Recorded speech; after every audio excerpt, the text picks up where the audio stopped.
On vous dit que c'est du fantasme, que ceux qui prônent les discours No Kids ou Child Free ne sont pas un danger, que c'est une panique morale, une vue de l'esprit, qu'ils viennent simplement perturber un exposé communément admis, qu'ils remettent en cause le lobby nataliste.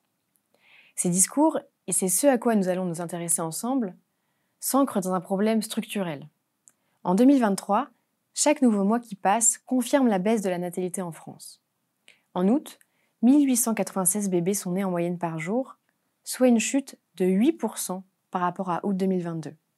Aux 2 tiers de l'année, on compte déjà environ 35 000 naissances de moins en 2023 qu'en 2022, soit une baisse de 7,2%. Ces discours prônent une philosophie déconstructionniste, dont la seule visée est, sous couvert de défendre l'épanouissement de l'individu, de détricoter ce maillage civilisationnel qui est le nôtre et qui se fonde sur la cellule familiale. Ce que je vous propose, c'est d'étudier les discours et les manifestations de cette déconstruction en cours pour mieux l'appréhender.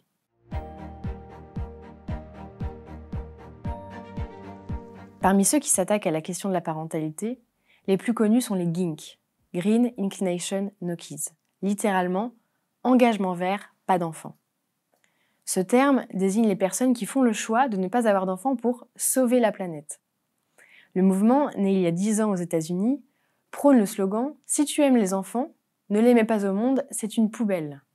Il faut dire qu'entre les restrictions d'eau à cause de la sécheresse chaque été, les méga-feux, les grandes crues, les catastrophes liées au réchauffement climatique, la 5e extinction de masse, il y a de quoi s'alarmer. Mais ne plus faire d'enfants, est-ce la meilleure façon de répondre à cette urgence climatique ? C'est ce qu'affirmait en 2017 une étude qui évaluait le coût climatique d'une naissance à 60 tonnes équivalent CO2 par an, soit 6 fois l'empreinte carbone d'un Français moyen. La conclusion était sans appel, faire un enfant de moins permettrait à une personne d'éviter 58 tonnes de CO2 par an, bien plus que se passer de voiture ou de manger végétarien.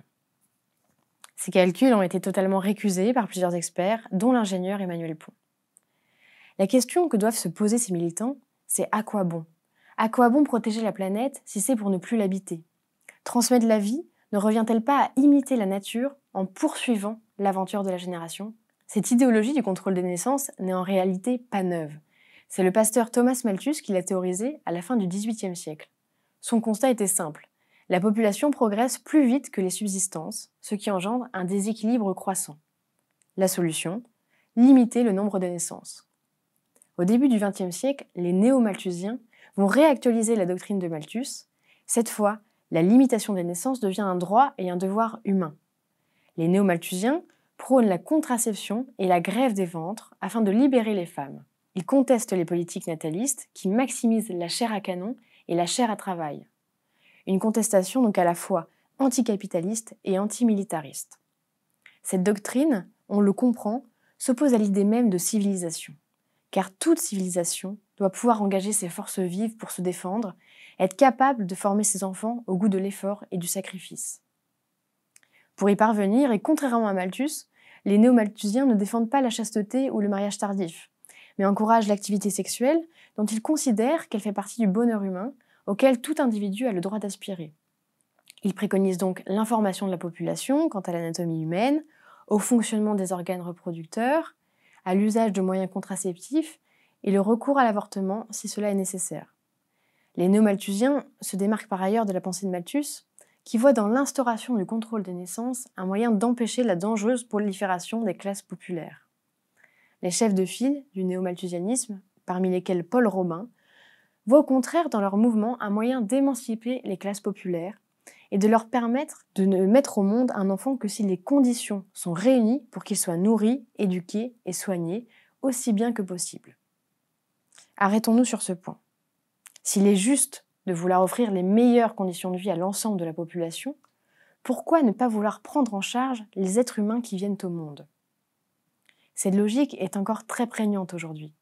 L'on propose à des jeunes femmes l'avortement pour seule solution, plutôt que de rendre leurs conditions d'existence les meilleures possibles. Ne nous trompons pas sur les intentions de ceux qui parlent d'humanisme sans vouloir se rendre responsables d'autrui, de cet autre qui est et qui vient. Un autre argument des néo-malthusiens, dont l'héritage est prégnant, est la volonté de libérer la femme de la maternité considérée comme une aliénation.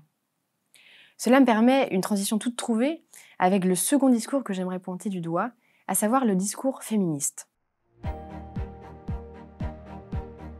D'emblée, je souhaite dire que la maternité ne doit pas être un destin forcé.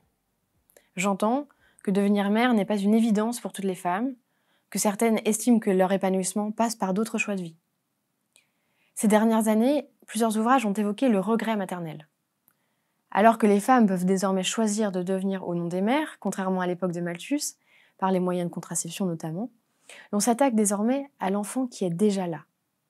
Astrid Hurault de Ligny, qui a écrit un livre portant ce titre, Le regret maternel, explique que son regret ne concerne pas son enfant, mais l'institution de la maternité. Ces femmes, qui ont témoigné au nombre de 10 dans le livre de Stéphanie Thomas, Mal des mères, expliquent quant à elles qu'elles perçoivent la maternité comme un frein à leur temps libre, à leur liberté et à leur autonomie. Ces femmes disent aimer leur enfant, mais déplorent d'avoir endossé le rôle de mère. L'enfant n'est plus perçu que comme un boulet à leur cheville, et puisqu'il faut trouver un coupable à leur souffrance, il s'agit de la société patriarcale et de ses injonctions avilissantes. En réalité, la dénonciation de ce prétendu tabou ne fait que réitérer l'affirmation de Simone de Beauvoir dans Le Deuxième Sexe au sujet de la condition féminine.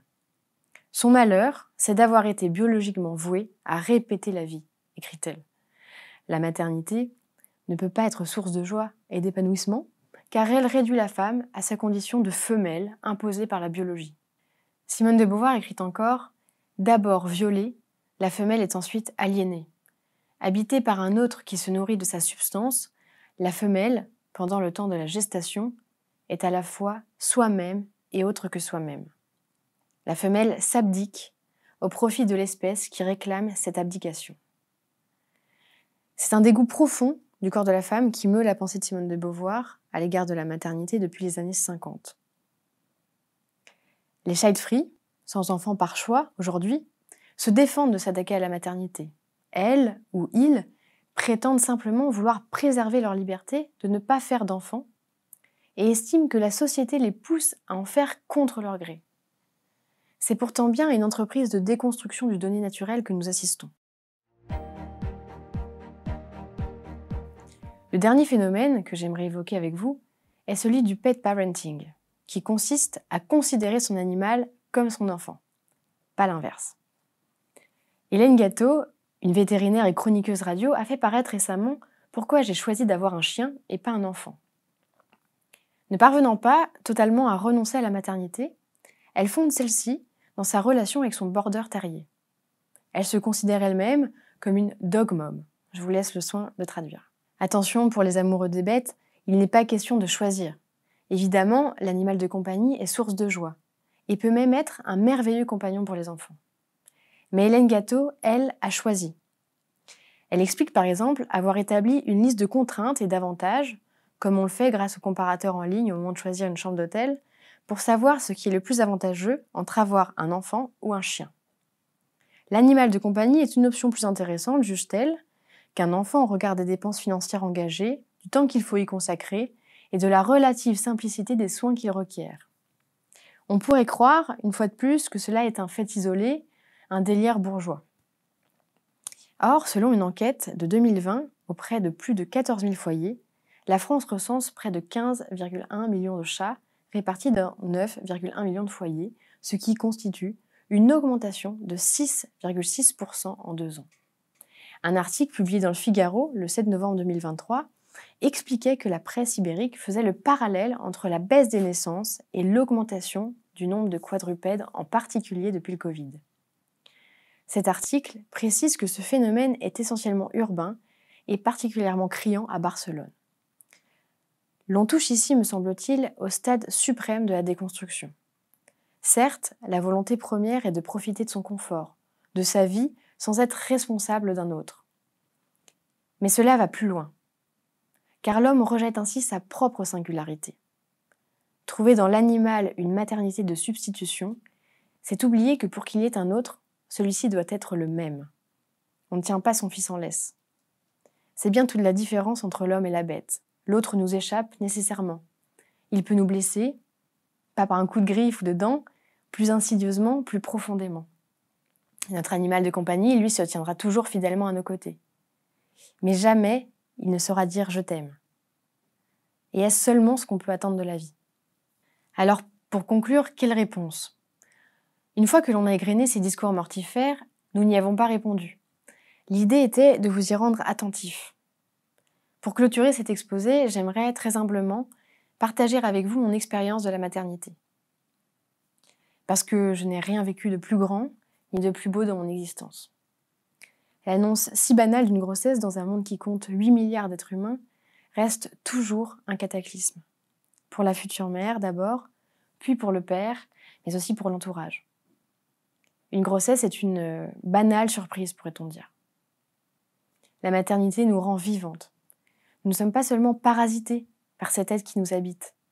La vie s'incarne en nous. C'est moi-même qui sens ma chair prendre vie grâce à cette vie nouvelle. La nouveauté inouïe de quelqu'un qui arrive en moi.